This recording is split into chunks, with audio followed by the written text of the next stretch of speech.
Are you over 40, perimenopausal, and looking for ways to reduce stubborn belly fat, create spiritual routines that bring calm and balance hormone naturally with faith-based support? Today we discuss how you could be eating all the right foods and still feel foggy, anxious, or off. I did too, but after months of tracking everything, I discovered 3 hidden food triggers that no one warned me about. And the most surprising one, it's in almost every healthy kitchen. In this video, I'm going to show you exactly what to look for and what to eat instead if you want your brain to feel clear again. Let's dive in. Okay, you guys, I have 3 papers in front of me, and these are free PDFs that I'm going to link to the video description down below so that you guys can have them in your hands. Like I said, they are free.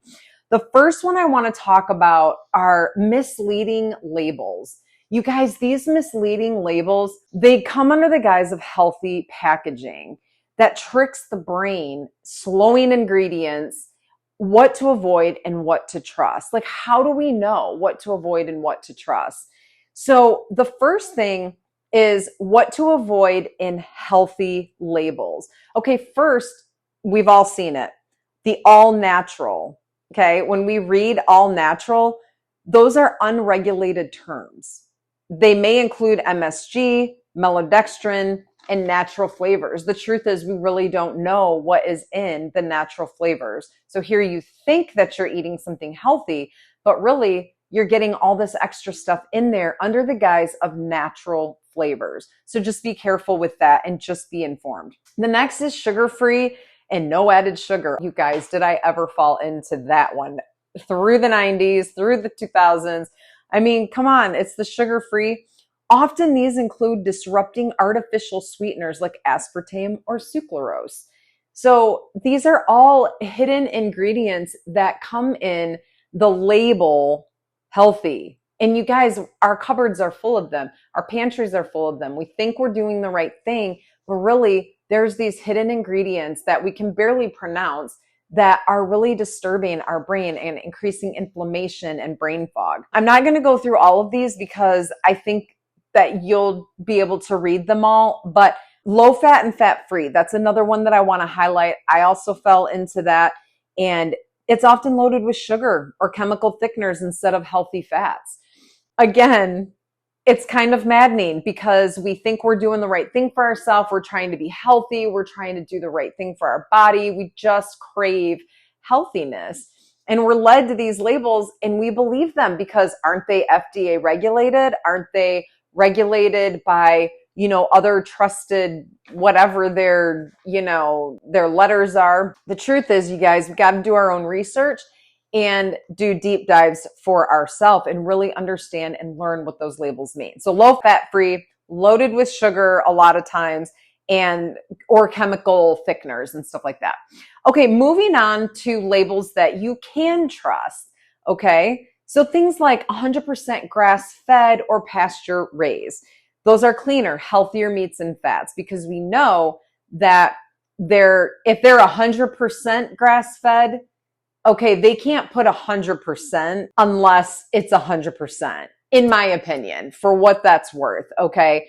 My husband and I eat a lot of grass-fed meat that does say 100% and pasture raised.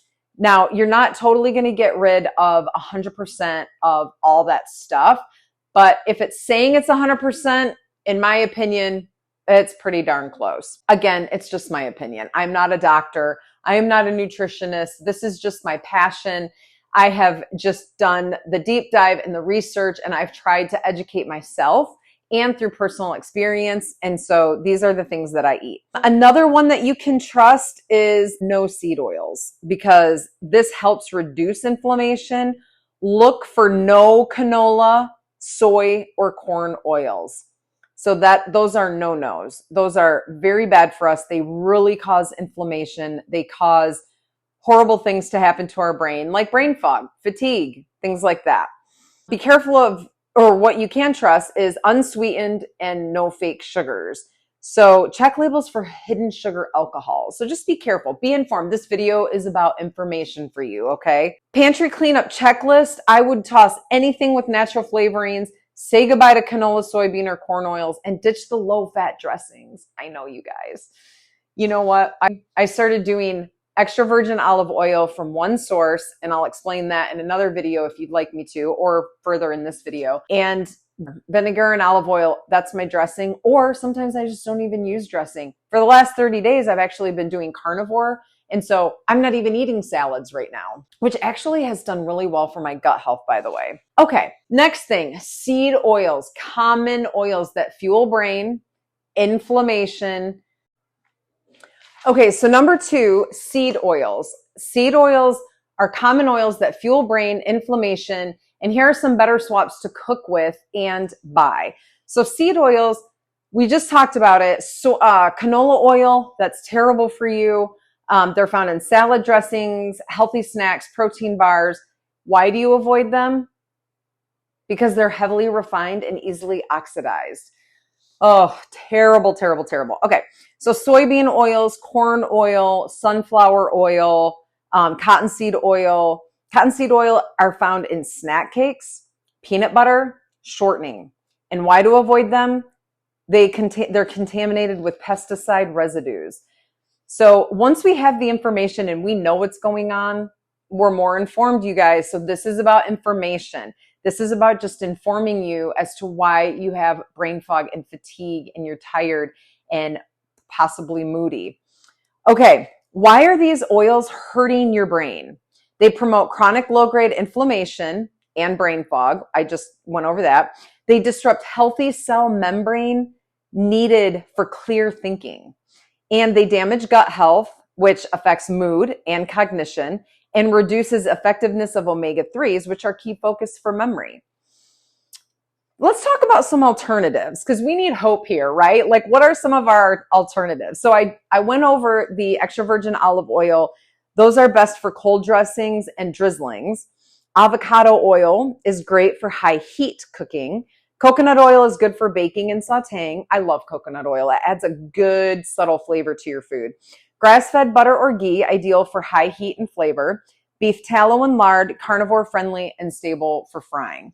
So you guys will hear me talk a lot about carnivore now because I'm just wrapping up a 30-day challenge with my husband actually tomorrow. And you guys, I'm a believer. Even if eventually I go off and eat a few fruits or something like that, I'm not craving vegetables. I'm really not craving anything except maybe a piece of dark chocolate every now and then and a glass of wine, if I'm totally honest, but not all the time. And I know how I'm feeling by being perimenopausal, and I know that my mood is regulated. My anxiety is like at a 0 to 1 out of a 10. And I just, my body is just, I'm not experiencing hot flashes. I'm not even taking extra vitamins. Literally not taking extra vitamins. And I should show you my vitamin cabinet because let me tell you guys, I was taking about 20 a day and I'm just not, and I feel great. Okay, so that is talking about like the seed oils and the inflammation. Again, I'm putting that in the description box down below for a free PDF for you guys so that you can print it off or just download the file and you can have it for reference. Okay, the third thing is blood sugar swings. How unhealthy, okay, so this is about healthy snacks, okay? So we think we're doing the right thing for us, but how can they trigger brain fog? And I'm going to share with you one tweak that helped me to stabilize energy and focus. Okay, let me ask you this first though. What's one label that surprised you when you looked closer? If you wouldn't mind putting that in the comment description down below, I think that could open up some great discussion. Okay, so why even healthy snacks can hijack your focus? Well, snacks labeled organic or gluten-free or protein-packed can still spike your blood sugar if they contain hidden sugars, refined carbs, or high glycemic ingredients. So this looks like dried fruit, okay? Even unsweetened dried fruit. Granola bars, rice cakes, or veggie chips. Okay, I love me some rice cakes. I love the chocolate ones actually. Oat-based snacks, nut butters with added sugar. And so what happens is those they're a quick sugar rise. So they've got hidden sugars in them. So it gives you a quick sugar rise, which gives you an insulin surge, which causes a crash, which then causes fatigue and brain fog, irritability, and cravings. Now, personal testimony. Since doing carnivore, I have very little cravings. I know I just said I have cravings for dark chocolate every now and then, but that's usually when I'm PMSing. But when I'm not PMSing, I don't have cravings. Secondly, my fatigue is gone. I mean, I know that my body is still getting rid of like the seed oils and things like that. So I know it's going to take time. And I'm not like high energy all the time, you guys. My body is detoxing and all the things. I know this. However, my moods are stable. My hot flashes are gone. And I sleep a lot better. And my mood regulation, I'm not like crazy woman. I'm not like this up and down, up and down. I'm like this. Yes, there's times I experience like I'm irritable or whatever, but it's not irritability after I'm eating. It's usually selfish. It's usually something not going my way and I'm irritated and I just want to, be grumpy about it or whatever. But I do put that in check because I don't want to be that person. And so I do put that in check. So I told you I was going to tell you about one tweak that helped me change in the afternoon. Instead of spiking my insulin, I go even keeled. And that's swapping something high carb for something protein. Now, again, I'm doing carnivore. And so all I'm eating is protein and I'm not eating carbs, but I'm eating high fat. So what I'll do is I'll make these butter bites. I get like I should have it out here, but I don't. I just do a silicone ice cube tray. They're the little tiny ones. And I heat butter and I get it to brown. And then I put that in a glass cylinder and then I pour it into the ice cube tray and I put it in the freezer and I let it sit and freeze. And those are my snacks. If I want something, I'm going to grab a little butter bite because it's not going to spike my insulin. It's not going to make me crash. And it actually helps me to maintain my fullness until I'm ready to eat my next meal. I actually got my husband on him and he only eats butter on bread, you guys. He hasn't eaten bread for a month. I'm so proud of him. He's doing great. So that is a healthy swap that you can do.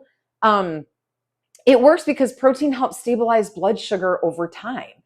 And healthy fats give your brain fuel without crashing. And skipping processed carbs prevent the roller coaster. Again, I'm going to have those in as PDFs in the comment section below in the description box. So you guys can check those out. And also, if this opened your eyes, give it a like and let me know with what label shocked you most. What was it that shocked you most? And if you haven't seen my video on why brain fog happens after 40, go check that out next. It lays the foundation for everything I shared today. You guys, I'm going to see you in the next video.